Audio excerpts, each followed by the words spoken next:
Okay, so just I don't know. It's totally irrelevant to this campaign, but it was relevant in the sense that it was part of a tradition, which I think. So there was very famous eviction strikes in the 1930s. The unemployed workers movement had a series of protests against evictions. And in Newtown, on 143 Union Street, it kind of came to a head where the police just, as you can see there, if you can read that, the police just turned up and started shooting. And I think maybe one person got killed and there were other injuries, but there's a massive fight. So that's 1931. In the 1980s, residents blocked the streets through traffic as it was too dangerous in the narrow streets. Do people remember that? Yeah, and like when you hear people kind of like exasperated about the maze on the other side of Erskineville Road, well, this is why it's there. And look, these kind of campaigns, we were very conscious of those, that there was something of a tradition in Erskineville a tradition of resistance, and we also felt that that was a little bit of an obligation to try and have a decent go. So this is the top part of the poster outside. During the campaign, we used, I was studying community education at the time, and I was doing work on a paper which looked at the campaign from a Freirean perspective. Paulo Freire is kind of like a liberation educator from South America. But one of his themes was using images to engage people in dialogue. And certainly we had more than this one. We had quite a number of display boards where really it was an aid for people to kind of discuss the issue. And it was a really good way of getting people to talk. So, and the whole idea from Freire was that dialogue, talking, is the basis of knowledge. That's how we learn from each other. And we give each other knowledge. It was the 1990s, so it was before the internet, before really, I don't think anyone had mobile phones. We've been going through all the phone lists and the files and that. No one had mobile phones. Or maybe some people did, but no one that we knew. And yeah, that's reflected in the way the campaign was conducted. It was all flyers and one-on-one chats and posters up on around the place, and a lot of letter writing, but a lot of one-on-one discussions with people and public meetings. I think the campaign would be conducted very differently today. This was the first signs. They went up in the park, and very soon after, someone graffitied them, and I think that someone was Jack Carnegie. Jack Carnegie and Susan Kennett, who's here, got the campaign started. They drew up a petition and spent a Saturday in the park discussing the need to keep the park with residents. And that really was the start. That's how that campaign got started. Just two people got off their arse and decided to do something about it. Jack passed away in September 2021. He was quite an impressive character in his own right, regardless of this campaign. He was involved in a lot of things, always up for the good fight. I'm not sure if it's the correct way of terming it, but he was one of the people who organised the first meeting that organised the Greens Party in Australia or New South Wales. But he was also a campaigner for the environment, public housing, workers' rights. He was a classic activist.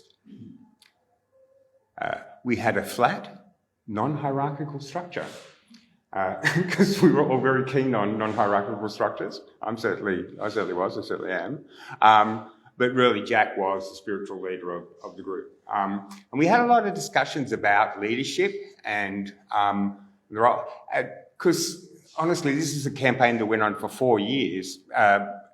That's hard to kind of maintain the rage for 4 years on one thing when you kind of got your own lives that you're living.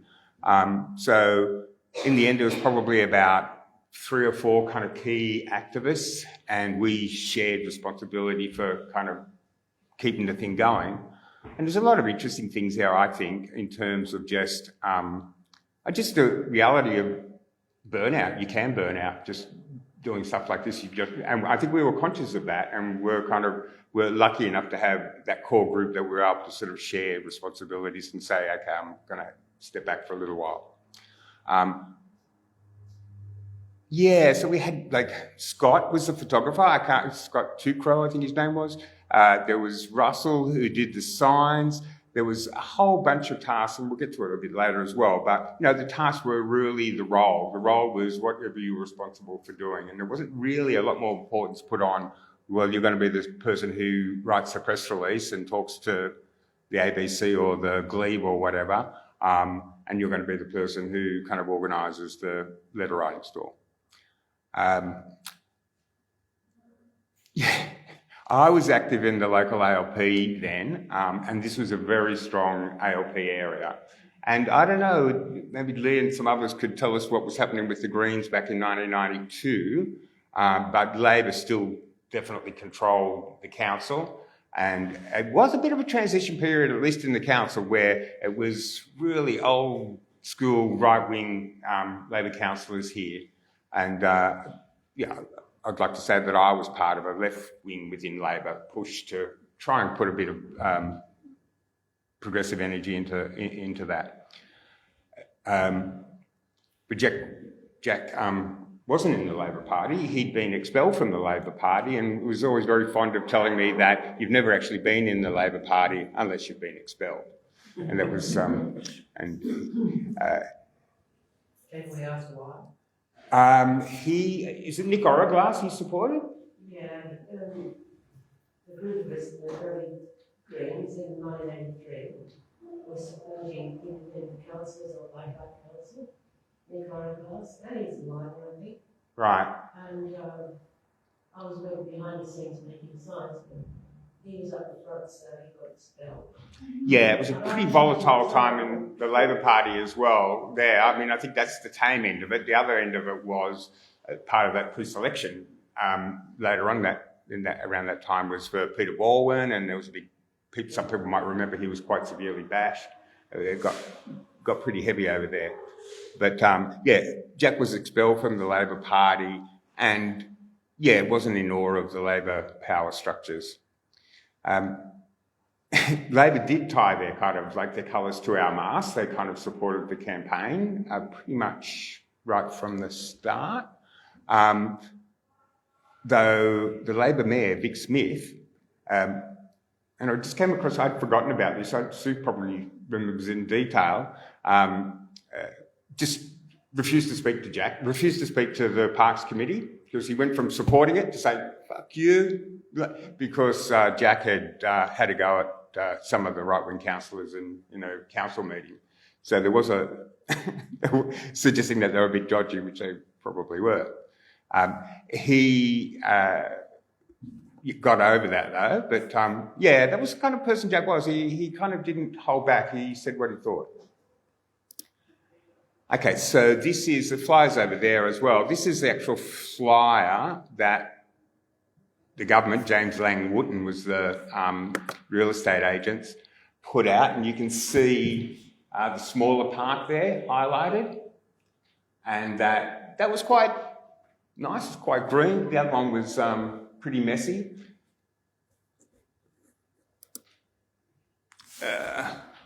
This is the larger park. And these photos, they would have been expensive in those days because there wasn't anything like drones. It would have been a helicopter or something taking the photos, I guess. But you can see there's 3 buses and a smaller kind of vehicle there as well. We'll get to that, but very early on in the campaign, these bus people just turned up and said that they were supporting us. So we said, okay. And you can see the building, you can see how it's changed, that big building with the V-shaped roof. That's the old PCYC, which is obviously gone, and the green building next door is now some units and the Woolworths. But in that building, I always remember for quite a few years, different groups would make their Mardi Gras floats in that place. This is Wal Murray. I like this quote that he was found by ICAC to have created a climate conducive to corruption. But nevertheless, he was the National Party leader, Deputy Premier of New South Wales and the Minister for Roads. So this was the guy who was, whose mind we had to change. The government's policy was to dispose of surplus assets and maximise the returns therefrom. This is the first meeting notice, and that's a bit kind of difficult to read, so I won't go on. But this was our main kind of line and really justified our claim that we needed to keep the open space that we had. We had some of the lowest open space ratios in the country, I think. And so we got less open space than anyone else. And I think we were very conscious of trying to, rather than quote stats, but just keep it simple, we got less open space than anyone else and they're trying to take it away from us. And that made people angry. And this is where I just thought this was an interesting way. This is like a union model of organising. But you look at the issue, and the issue was the government wants to sell out parks. And this model, if you're not familiar with it, is based on this idea that the main problem when you've got an issue that affects a group of people is trying to overcome their apathy or their fear. And the thing that will overcome apathy and fear is anger. So if you've got some things that get people angry, they're more likely to say, oh, bugger it, I'm not scared anymore, I'm angry and I want to do something about this. So, we have less open space than anyone else, and they're trying to get rid of it. That kind of made people angry. I hope if we show the community is united, we could, and this was a movable feast, we could keep the land as parks, we could change the government's mind, we could get the union support for green bans, we could get the ALP to commit to saving them if they won the next election. Action, will you write a letter, come to a meeting, attend a rally, ask a friend to do the same? So, and I think that's pretty much a model that any kind of campaign would follow. Can I just ask a Yeah. question? Did Erskineville always have less open space than other suburbs? Was that historically the way it was? I don't know. I mean, at some stage they had a lot of open space, but no, that was a stat then in the early 90s, and I don't know. I was thinking about it the other day. I thought, well, we haven't got that much, but it was actually before Sydney Park had been finished as well. Oh, rubbish. Yeah. Anyway, that was the stat we had, and that worked for us, and that's the one we used. I'm just wondering. Yeah. When you say that people got angry when you told them about, how much less Yeah. space, was there any people who kind of went, oh no, we need more housing? I'll get to that. Yeah. This is the first big meeting in the park, and it was advertised mostly by word of mouth and was really well attended. One of the star speakers was Freda Brown, who was born, and Lee might be able to fix me up if I get any of this wrong, but I understand Freda Brown was born in 1923 in a house that was on the side of large parks. She lived there until she was evicted, and the house was demolished by the DMR, the RTA, in 1978, is my understanding. And Freda Brown is Lee Rhiannon's mother, famously. She spoke really well, and that was a really inspiring kind of moment for me personally. The injustice of the way that they were kicked out of the and their homes were demolished, and then now they were screwing us over again, it seemed. The whole idea was to widen Erskineville Road. And so all of those empty pockets of land, including the community garden, the Green Bands Parks, there was a car park up on Wilson Street, corner of Wilson Street. All of that was stuff that they just bought and knocked down. But then they realised, and this is the line I've got, but maybe it's not totally accurate, but I think they realised that if they were going to go through with the road widening, they'd have to knock down the town hall and the Catholic Church. And at that stage, they thought, it's probably not such a good idea. So it was kind of like a real mess, really. We come up with the thing, 10 reasons to save the parks. Some of them were more convincing than others. But, this document was produced in a thing that the Newtown Neighbourhood Centre used to put out called the Newtown Bridge. It was like I don't know how often it came out, maybe every 3 months. But that was a good community newspaper, and I guess there was a lot of those sorts of papers that just don't exist anymore.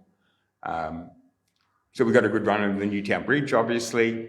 There was the South Sydney Herald and various variations of that. The Glebe, the Glebe doesn't exist anymore, does it? No. Inner West Courier, Green Left Weekly, all of which gave the campaign really supportive coverage. We also had quite regular pieces in the Telegraph, to be fair. We got a good run in the Telegraph, and on ABC local radio. We always got a good run there. And occasionally on TV and in the Herald. This doesn't come across very well, but basically that's just trying to demonstrate that we'd always be looking for ideas and asking people to try and engage people to get involved in the campaign and make a commitment to do things and give us their details so we could follow them up. I love this photo, and I think that this is the Nichols kids, and I think the photographer must have told them to, look sad because you're losing your parks. So you can see the different interpretations of them sad. And in the background, you can see some tents. It was when the buses came, then a whole bunch of people, and I think they were mostly locals, decided to camp in the parks, which was, quite an initiative. And that was in the lead up to the auction. So I guess it was just kind of like make sure that they don't kind of start bulldozing things before the auction happens. And I think there was an idea that if we could stop the auction, that maybe we would have won the campaign. I think there was about 20 people living in the parks at one stage. And a number of the neighbours opened their houses for people to wash and toilet. Gloria and Warren Nichols, the parents of these kids, lived next door to the larger park, and they got to know the bus people quite well and ended up actually fostering, one of these kids who was living in the buses. And I understand that he lived with them and became part of their family. So that was just a thing that would never have happened if it wasn't for the campaign. We had widespread community support. Everyone wanted to keep our parks, except the Urco kid. And he's a guy who lived up just a couple of doors up the road from me, and he was just on a different planet to me, I guess.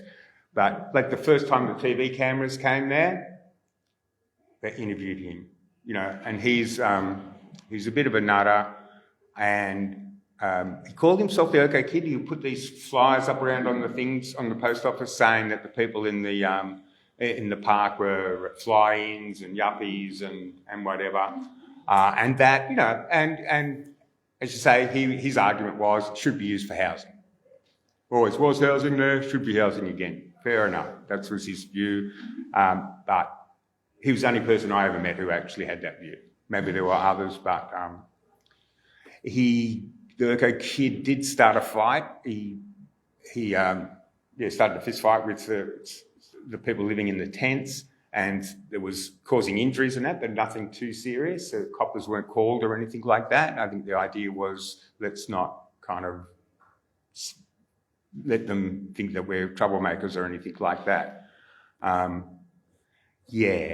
So apart from the Urco Kid, we had widespread community support. We named the parks. Wal Murray was the roads minister, and we thought that if we called it one of them Wal Murray Park, he might think he owned it and would keep it as a park. I think it was the way of kind of just saying, we know you're the problem. And then the other one was called John Fay Park. very early on, in one of the earlier meetings, Paul Agretti, who has passed away, who was a left-wing MLC, he turned up at a number of the meetings and did. He was the first person to make a commitment that if Labor won the campaign, won the next election, that they would, if the place hadn't been built on, that they would give him to council. So, yeah. John Fay, the other park was called John Fay Park, and this is some stunt that we had because we were constantly trying to come up with media stunts of the opening of John Fay Park. John Fay took over after Nick Griner stood down during an ICAC inquiry. John Fay was famous for jumping up like a Toyota ad when we got the Olympics. He didn't care about us.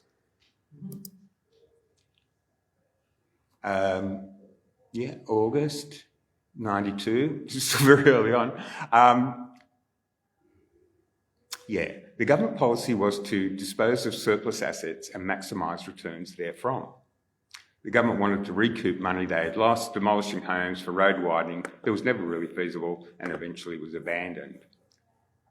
So, come to the auction.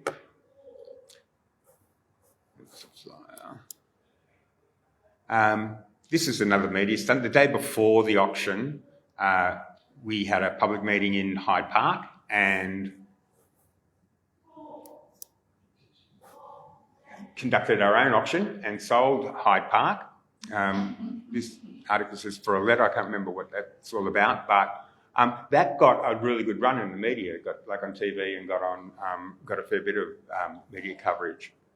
And then the next day, my understanding, I know Sue probably remember better, but a dozen residents attended the auction rooms and where the parks were being auctioned, and they just stood up and pronounced that anyone who bought the parks was going to buy trouble.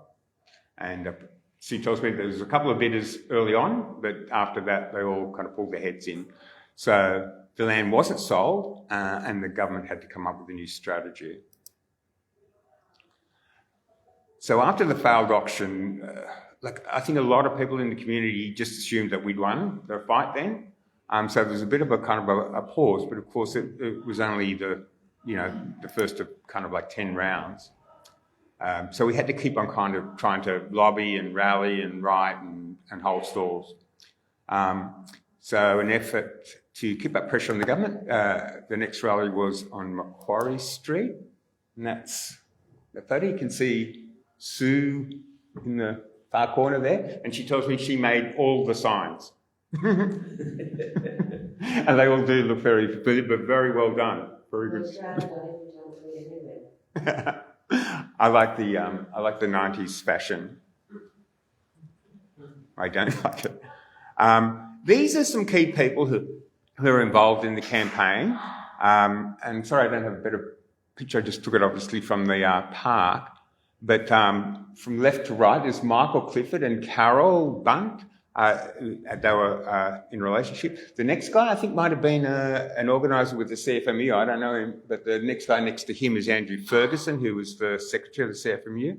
Woman nearly down here is Trish Wallace, who was the coordinator of Newtown Neighbourhood Centre.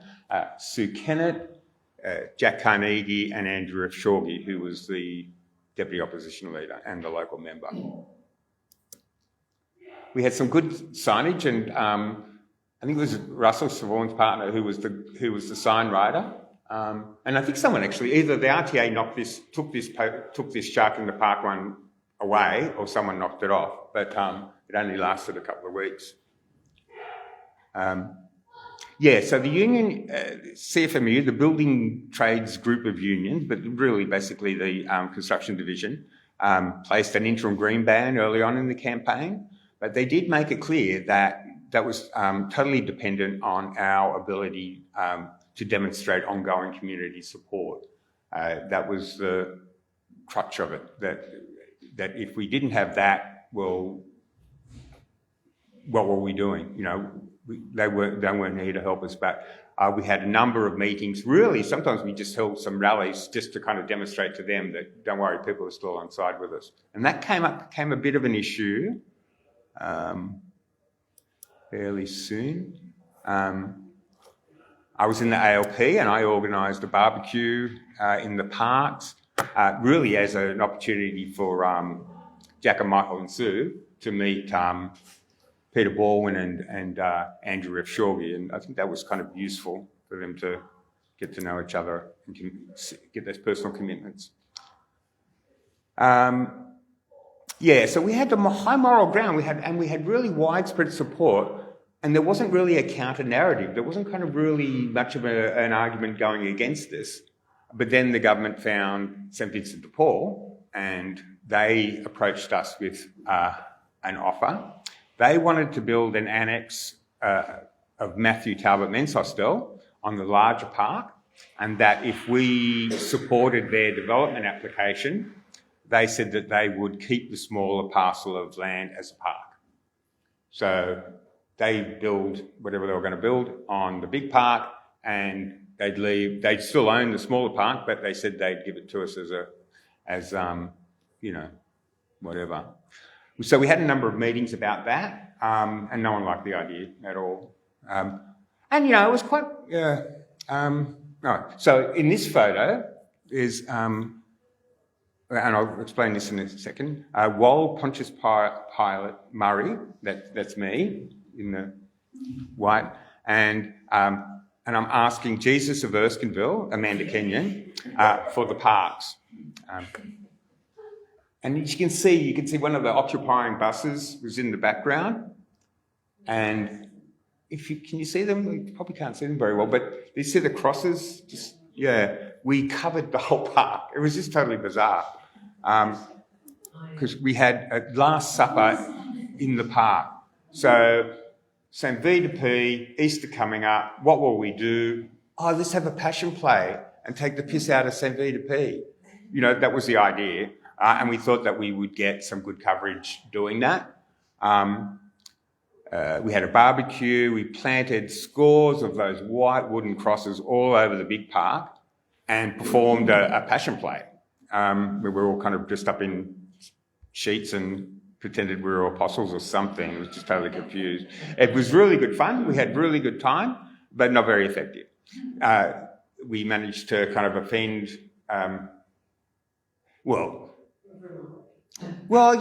because a whole bunch of people thought it was St V de P, actually. It was some kind of thing being organised by St Vincent de Paul, and didn't attend. And then other people thought it was in bad taste and were quite offended. So there you go, back to the drawing board.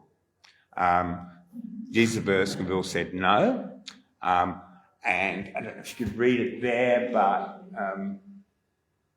Bruce Baird became the new minister because Wal Murray retired. And, they'd have this line about you're being unreasonable to reject it. There's a reasonable offer on the table. You should take the smaller park and count yourself lucky. So that was their position.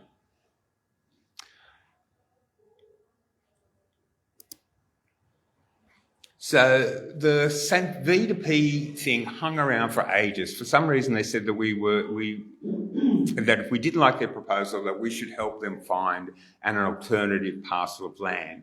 And Jack did come up with an alternative because it was when South Everleigh was being developed, and there was a whole bunch of land there, and we were sort of suggesting that might be something that could be incorporated into that development, which did seem to have legs, but then. Everyone just said no at a federal and at a state level, and so the whole thing died in its ass.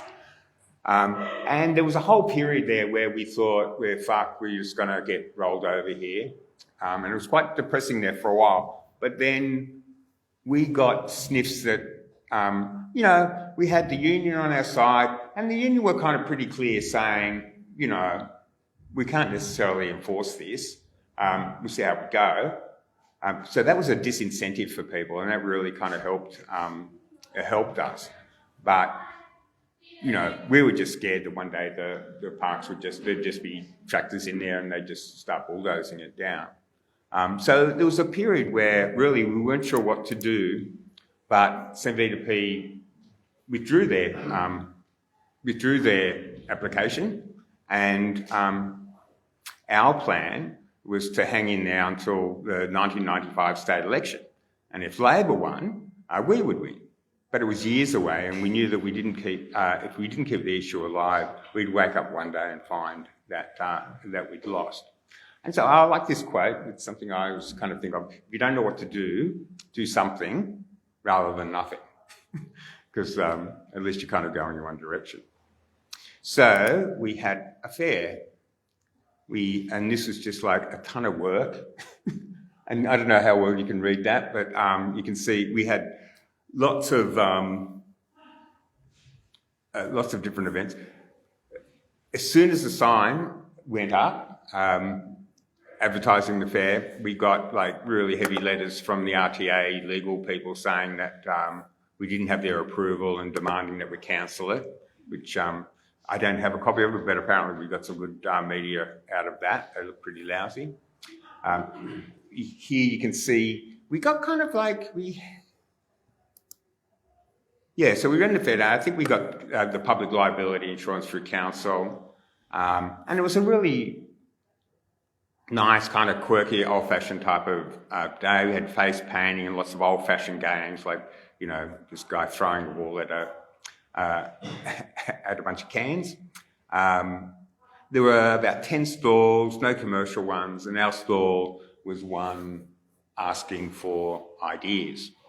And I think out of that, there was one of the ideas was that we should come up with a fighting fund, a fund to buy the parks ourselves somehow. But I think in the end, no one saw that as realistic. There was, and this is where the swings and everything is there, this one over here. We had, in that fair day, a whole bunch of people planted trees, and during the week, RTA came and dug them all up and took them all out. So we focused on letter writing, and we had regular weekend letter writing tables up on King Street in Erskineville, and when some event was happening locally, like the federal election or something. We had literally thousands of letters. And we'd ask people to throw in 50 cents when they signed one. So we'd get them to actually just write it. We'd have the cheat sheet there, they write it, they'd give us 50 cents and we'd post it off on the Monday. One of the things that we wrote letters about for a few weeks was there was a by-election in North Shore, the city of North Shore. And at that time, there was I should have research, but there was some park or some open space in Mossman that the residents were concerned about that they were going to lose, and Faye came out saying we're not about taking passive recreation areas away from residents. Well, he was. Right, so that got people angry. Then we got to the election. Parks and open space and no aircraft noise were really hot kind of inner city issues during the 1995 election.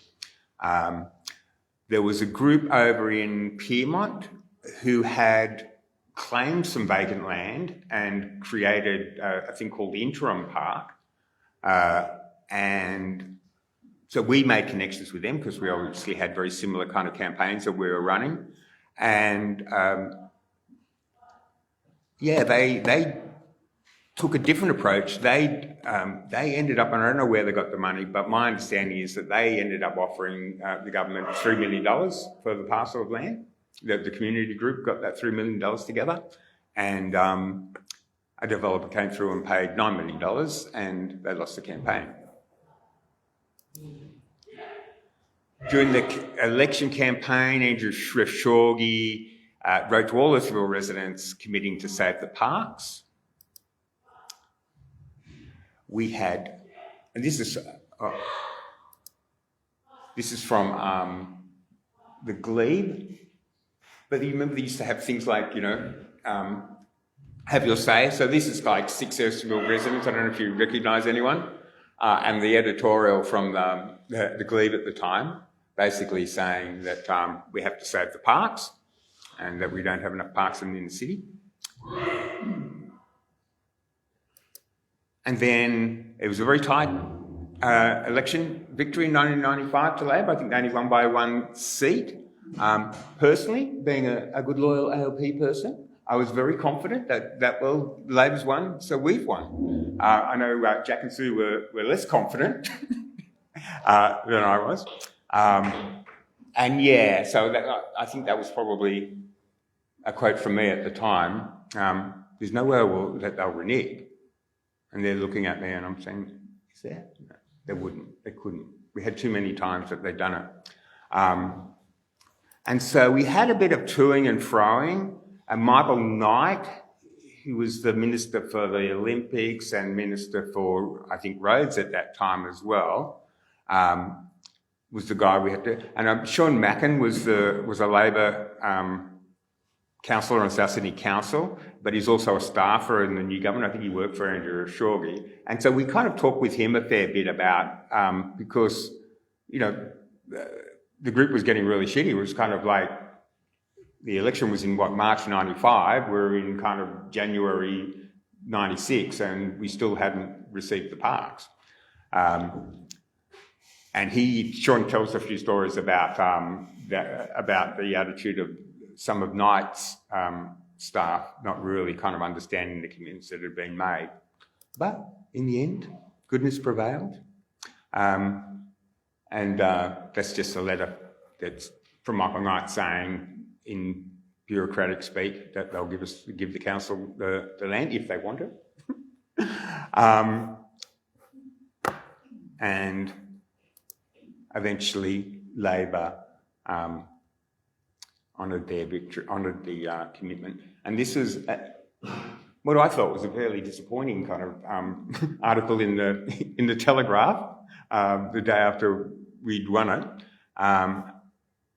And a woman who I'd never seen, but apparently, she was quite involved, and she could sit in the park with the kids, and that was what it was all about.